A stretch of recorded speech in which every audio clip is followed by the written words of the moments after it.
નમસ્કાર મિત્રો, અમારી ચેનલમાં તમારું હાર્દિક સ્વાગત છે। તો આજે આપણે બનાવવાના છે એકદમ ટેસ્ટી અને નવી જ રીતની ઉપમા, અને એ છે કોદરીની ઉપમા।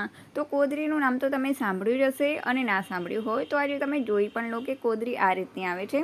તો હવે આ કોદરી કોઈ પણ કરિયાણાવાળાના ત્યાં અવેલેબલ હોય છે, અને જો તમારે ઓનલાઈન મંગાવી હોય તો ઓનલાઈન પણ તે મળી રહેશે।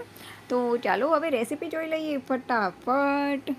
તો સૌપ્રથમ તો આપણે 1 વાટકી જેટલી કોદરી લેવાની છે, એને આ રીતે કડાઈમાં એડ કરી અને ધીમી આંચ પર બરાબર શેકી લેવાની છે।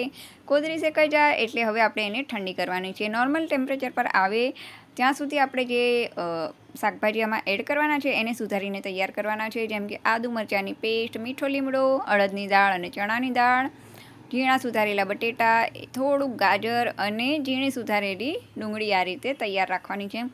તો હવે કરીએ વઘાર। તો વઘાર માટે 2 મોટા ચમચા તેલ લેવાનું છે, 1 ચમચી જેટલી રાઈ એડ કરવાની છે। રાઈ બરાબર તતડે એટલે અડધી ચમચી જેટલી આપણે આમાં હિંગ એડ કરી દેવાની છે। ત્યારબાદ જે આદુ અને મરચાંની પેસ્ટ છે તે આમાં એડ કરી અને હવે લીમડાના પાન એડ કરી દેવાના છે આ રીતે। અને જે દાળ છે, એક ચમચી જેટલી ચણાની દાળ અને 1 ચમચી અડદની દાળને આ રીતે એડ કરી દેવાની છે। હવે આપણે એને બરાબર મિક્સ કરવાનું છે। અડદની દાળ અને ચણાની દાળ બરાબર સંતળાઈ જાય એટલે હવે આપણે એમાં ઝીણી સુધારેલી ડુંગળી એડ કરી દેવાની છે આ રીતે। હવે ડુંગળીને આપણે 2 થી 3 મિનિટ માટે બરાબર સાંતળવાની છે, અને એ પણ બરાબર સંતળાઈ જાય આ રીતે એટલે હવે આપણે એમાં જે ઝીણા સુધારેલા બટેટા છે અને ઝીણું સુધારેલું ગાજર છે તે પણ એડ કરી દેવાનું છે, અને ફરીથી બધી વસ્તુને બરાબર મિક્સ કરી લેવાની છે આ રીતે।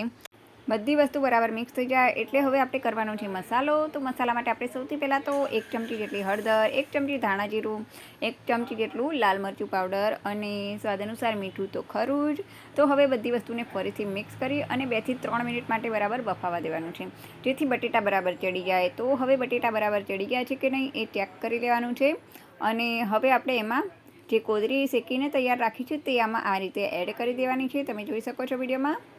કોદરી એડ કર્યા પછી હવે આપણે એમાં 1 ગ્લાસ જેટલું પાણી એડ કરી દેવાનું છે આ રીતે, અને ઢાંકીને એને 5 થી 7 મિનિટ માટે એને બરાબર થવા દેવાનું છે। તો 5 થી 7 મિનિટ પછી તમે જોશો ને તો કોદરી એકદમ ફૂલીને ભાત જેવી થઈ ગઈ હશે, તમે જોઈ શકો છો વિડીયોમાં। તો હવે આપણે ઝીણા સુધારેલા ટમેટામાં આ રીતે છેલ્લે એડ કરી અને જરૂર પૂરતું થોડુંક પાણી એડ કરી અને ફરી 3 થી 4 મિનિટ માટે એને ઢાંકીને થવા દેવાનું છે।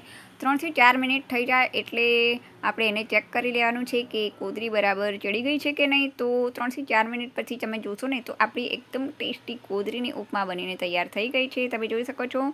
તો સર્વ કરતી વખતે તમારે ઉપરથી થોડી કોથમીર તમે ભભરાવી શકો છો। તો ચાલો, આપણી એકદમ ટેસ્ટી કોદરીની ઉપમા બનીને તૈયાર થઈ ગઈ છે। તો ચાલો હવે આપણે ફરી મળશું નવા વિડીયો સાથે, નવી વાનગી સાથે। ત્યાં સુધી બાય બાય।